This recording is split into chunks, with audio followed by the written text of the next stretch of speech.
प्रमुख अतिथि के रूप में माननीय जेपी नड्डा जी आज हमारे बीच में उपस्थित है। मैं प्रबोधिनी परिवार की तरफ से माननीय नड्डा जी का बहुत धन्यवाद व्यक्त करता हूं। हमारे अध्यक्ष श्री देवेंद्र जी, हमारे व्यवस्थापन समिति के सदस्य माननीय वी सतीश जी, उपाध्यक्ष डॉक्टर विनय जी, आप सभी का मार्गदर्शन। भारत के सपने को सत्य कर रही विश्व की सबसे बड़ी राजनीतिक पार्टी के अध्यक्ष सम्माननीय श्री जेपी नड्डा जी की गरिमामयी उपस्थिति हम सभी को प्राप्त हुई है।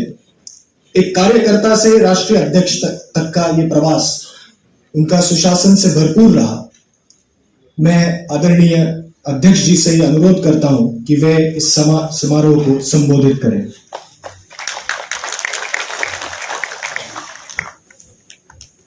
जब तक वो कमिटमेंट नहीं आता तब तक गुड गवर्नेंस उतरता नहीं। इसलिए सबसे पहली बात यह कि we need the policy makers and the stakeholders need to be committed to the principles of good governance. एक तो ये हमको ध्यान में रखना चाहिए और दूसरा कि इसको इम्बाइब करना चाहिए, हम अपने जीवन में उतार दें और इसमें अपने आप को सुखी समझे। छोटी सी बात होती है, अब मालूम है कि सब कुछ लाइन से मिलना है, लेकिन लाइन तोड़ने की प्रथा हमारी आदत हमारी बनी हुई है। कोई रास्ता हो सकता है, कोई रास्ता, तो क्या होता है ultimately it is the government by the people for the people of the people. तो हमको फिर उसके साथ उसको एजुकेट करना पड़ता है और इसलिए मैं कहता हूं कि गुड गवर्नेंस की बात करें तो कमिटमेंट भी चाहिए और इम्बाइब करने की ताकत भी होनी चाहिए इस बात को। अब मैं आपको बैड गवर्नेंस के गवर्नमेंट्स कैसे फंक्शन करती है वो भी मैं आपको बताता हूं। लोगों ने लंबे समय तक सरकारें चलाई, कैसे चलाई? सबका वोट लिया, सबके लिए मैनिफेस्टो बनाए, बड़ी बड़ी बातें की, लेकिन आने के बाद वह सरकारें किसी जाति प्रधान की सरकार बनी, किसी वर्ग विशेष की सरकार बनी, किसी वोट बैंक राजनीति की शिकार हो गई। तो they talked about objectivity but they reduced themselves to subjectivity. वो सब्जेक्टिव हो गए और इसलिए वो गुड गवर्नेंस की बात करते करते बैड गवर्नेंस में परिवर्तित हो। और आपको मालूम है कि हमारे यहां जातियों की सरकार चली, वर्ग के दृष्टि से चली, समुदाय को रिप्रेजेंट करने वाली सरकार बनी। इस तरीके से हमारे यहां सरकारें चलती रही और इसमें सबसे बड़ा महत्वपूर्ण रहा वोट बैंक पॉलिटिक्स। उसका बहुत बड़ा योगदान, क्योंकि हमको चंक में एक वोट मिलता है तो इसलिए हमारी पॉलिसी टिल्टेड होती है और वो पॉलिसी उसको वोट बैंक पॉलिटिक्स की दृष्टि से और वो देखती नहीं और इसलिए वो बैड गवर्नेंस में बदल गई।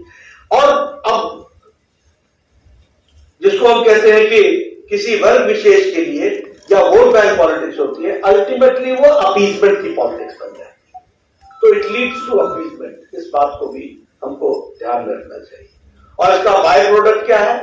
Nepotism, corruption, subjectivity, non governance, decision में सब्जेक्टिविटी, ये सारी चीजें उसमें से निकल करके आती हैं, जिसको हम सबको ध्यान रखना चाहिए। और देखिए हमारे यहाँ पुराने समय में कहा जाता था, पता नहीं आप लोगों ने कितना सुना, कि जब भंडारी ही भंडार पर हाथ मार दे तो भंडार का क्या होगा।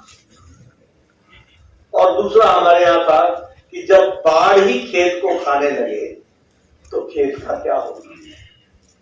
तो हमको ये बातें ध्यान में रखनी चाहिए कि हम we are the custodians and we are the custodians of the faith of the lakhs and lakhs of people. और उस फेथ को इंटैक्ट रखना ये हमारी जिम्मेवारी बनती है। ये गुड गवर्नेंस का एक बहुत बड़ा एसेंशियल कंपोनेंट है जिसको हमको ध्यान में रखना चाहिए। और इसीलिए मैं इसको अगर बांटना चाहूं तो मैं बड़े यहां पर गौरव के साथ कह सकता हूं, इसलिए नहीं कि प्रधानमंत्री मोदी जी हमारे नेता हैं, देश के नेता हैं, दुनिया के नेता हैं, इसलिए कि there is a change in the political culture of the country pre 2014 and post 2014, that we have to understand. There is a change in the political culture of the country.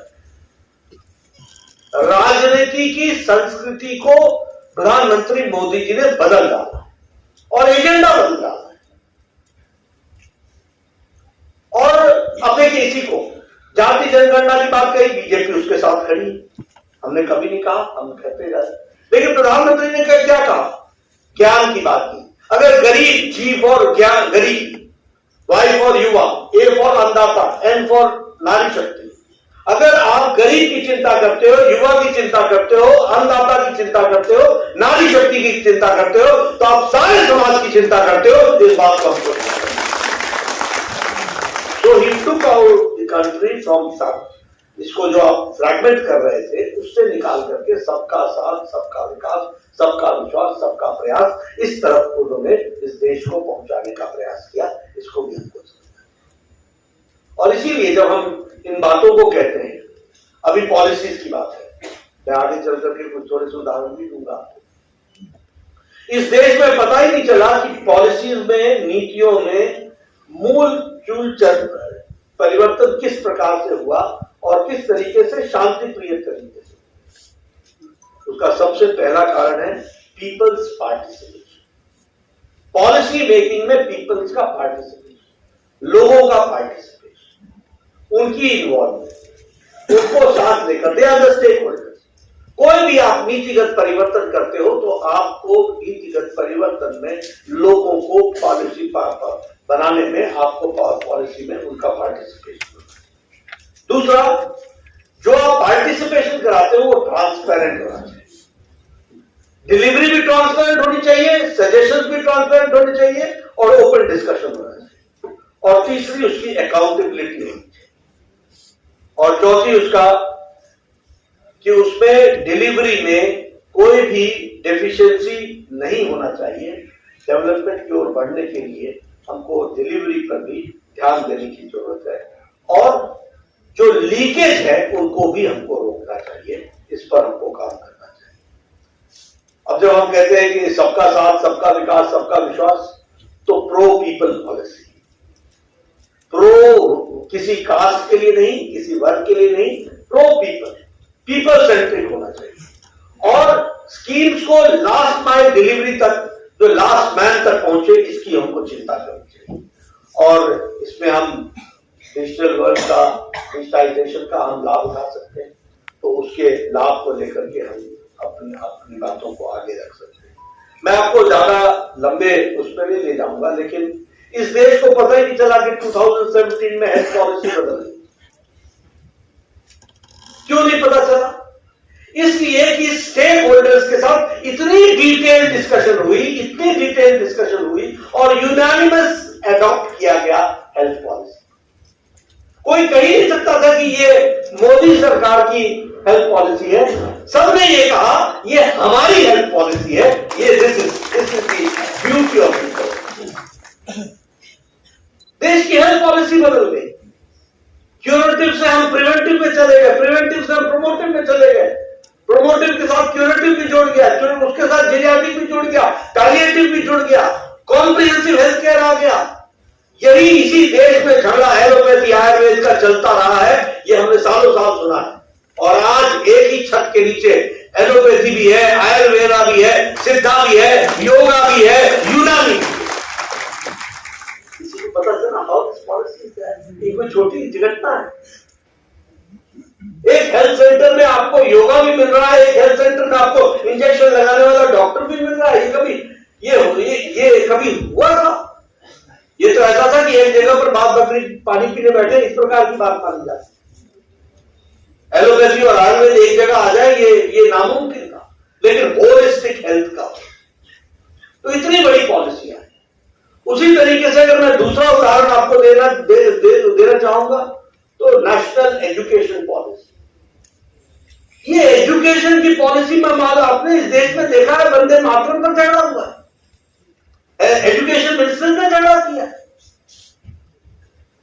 लेकिन आज national education policy was unanimously accepted by everybody one and all in 2020. This is peoples participation and this is the example of good governance. ये example है good governance का.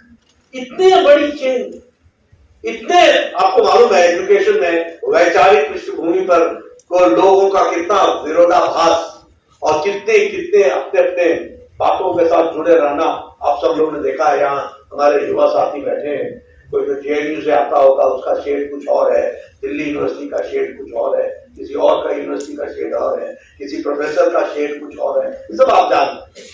लेकिन सबको एक जगह पर लाना, ये national education policy Modi ji के नेतृत्व में 2020 में हुआ. With all conferences, with all discussions, on all subjects, on all minute details, discussion होकर के हुआ. ये एक गुड गवर्नेंस का एक हम लोगों ने उसका भी रूप देखा और उसको भी हम लोगों ने समझा. एक मैं और उदाहरण देना चाहूंगा, आप सबके ध्यान में नहीं आया होगा. मैं ऑस्ट्रेलिया में गया जब मैं हेल्थ मिनिस्टर था, तो उन्होंने हमको डिजिटलाइजेशन समझाने का प्रयास किया कि हम ये करेंगे, वो करेंगे, ये करेंगे, वो करेंगे. बहुत अच्छी बात है. मैंने कहा हमारे यहाँ भी under the direct leadership of prime minister Modi we have started Ayushman Bharat. What is this Ayushman Bharat? I said it is 10 crore 74 lakh families, which comes to approximately 52 to 55 crore people who have got a health cover of 5,500,000 rupees per year. And the number is 50 crore. So, जब मैंने उनको 50 करोड़ की बात की, जो millions उनको जब मैंने इस बात को बताया, तो उन्होंने कहा ओह माय गॉड. मैंने कहा यस गॉड इज देयर. इतने और डिजिटलाइज है. और आपको जान करके आश्चर्य होगा, गुड गवर्नेंस का नमूना मैं अपनी बात कहूँ अच्छा नहीं लगता, प्रधानमंत्री मोदी जी ने इसको हम लोग को टारगेट किया था और उन्होंने prime minister took at least 20 personal meetings to monitor how this program is coming up. And in 9 months we gave this Ayushman Bharat. 50 crore लोगों को 5 लाख का हेल्थ कवर प्रति वर्ष डिजिटलाइज देने का काम किया. तो हमारे भारत में गुड गवर्नेंस और उसका तरीका देखिए. मोदी जी की थंब लगाना है and they will tell you that out of 5 lakh this year you have taken out 20,000 rupees. Now 4,80,000 is for you this year for the health cover which you can use. ये facility आज ये good governance का है and it is cashless. और सबसे बड़ी बात यह है कि एक छत्तीसगढ़ का एक लेबरर अगर मुंबई में काम कर रहा है, तमिलनाडु में कहीं काम कर रहा है और वो वेल्लोर के हॉस्पिटल में जाता है, तो पैसा दिल्ली से छत्तीसगढ़ नहीं जाएगा, सीधे वेल्लोर हॉस्पिटल जाएगा और वहां पर उसको मिल जाएगा. ये काम करेगा. अगर मैं बात करूं आपसे ट्रांसपेरेंसी की, डायरेक्ट बेनिफिट ट्रांसफर की दृष्टि से, किसी को पता चला इस देश में कोरोना लगा 25 करोड़ बहनों को 500 रुपए 3 महीने के लिए उनके अकाउंट में सीधा चला गया. और पहले लोग हमारे ऊपर हंसते थे, ये जनधन खाता खुलवा रहे, काहे को खुलवा रहे, इनको कुछ समझ नहीं आया. अब आपने कभी जड़ का धन समझा ही नहीं, सब अपना ही धन समझा. तो आप ना समझो, आपको कहां पता चलेगा कि जड़ का धन भी होता है. तो वो 25 करोड़ बहनों को 500 rupees per month during corona काल, जब तक लॉकडाउन लगा तब तक वो पहुंचा है. आज 80 crore people are getting 5 kilo wheat और 5 kilo rice and 1 kilo pulses. और सब चीजें डिजिटली मैनेज हो रही है. करप्शन फ्री इसको करने का प्रयास हुआ है, लीकेजेस को रोका गया है. और इसी तरीके से अभी कहना नहीं चाहिए लेकिन आयुष्मान भारत हेल्थ अकाउंट मेरे गांव में बिना मेरे कहे हुए आशा वर्कर आकर के मेरे घर में मेरा कार्ड दे गई कि ये आपका आभा अकाउंट है, ये आपका. आपको यही देश मालूम है कि एक लाइसेंस लेने के लिए पसीने बहाने पड़ते. आज होम डिलीवरी हो रही है, आज घर पर आपको डिलीवरी हो रही है. These are something which we have to think and understand. उसी तरीके से आप किसके लिए काम कर रहे हो, तो हमने कहा सबका साथ, सबका विकास, सबका विश्वास, सबका प्रयास।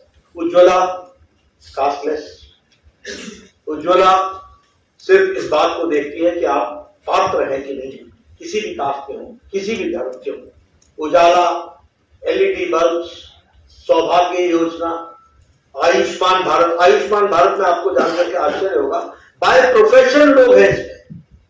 रेडी वाला, फेड़ी वाला है, रिक्शा वाला, ठेले वाला, सब्जी वाला, लिफ्ट नीचे तक उतारने का प्रयास किया है और उसको पूरी ताकत से उन तक पहुंचाने का प्रयास किया है। जन आंदोलन बनाने का विषय जहां तक आता है, उसमें आप सब स्टेक होल्डर्स का बहुत बड़ा सहयोग चाहिए, क्योंकि हम प्रशासन में रहते हैं, हमें मालूम है कि हमें दिन रात लोग मिल करके समझाते हैं कि बस एक डिस्क्रिप्शन लगा दो, बाकी और शब्दावली भी क्या बोलते हैं, आप चाहें तो क्या नहीं हो सकता, हुक्म तो कीजिए, फोन तो कीजिए। उनको मालूम नहीं है कि यह फोन कितना नासूर बनता है और गुड गवर्नेंस के लिए कितना विरोधी होता है, इस बात को भी समझना चाहिए। इसलिए हम आपसे निवेदन करेंगे कि आप इसको जन आंदोलन बनाइए। बहुत तेजी से देश आगे बढ़ रहा है, उसमें आप सब सहयोग कीजिए। मैं फिर से रामबाबू मालवीय प्रबोधिनी के सभी आयोजकों को, जयंत कुलकर्णी जी को, हमारे विनय सहस्रबुद्धे जी को, वी सतीश जी को और हमारे अध्यक्ष देवेंद्र फडणवीस जी को बधाई देना चाहता हूँ कि उन्होंने इस प्रयास को आगे बढ़ाया है। आप सब लोग मिलकर के इसमें काम में जुटिए। हमारे मंत्री आपको 2 दिन में आप सब मंथन करेंगे और इसको जन आंदोलन की तरह आगे बढ़ाने में अपना योगदान करेंगे। आपने हमारी बात गुड गवर्नेंस के प्रिंसिपल्स को फॉलो करते हुए शांति से सुनी, इसके लिए आपका बहुत बहुत धन्यवाद। हर खबर पाइए सीधा अपने मोबाइल पर।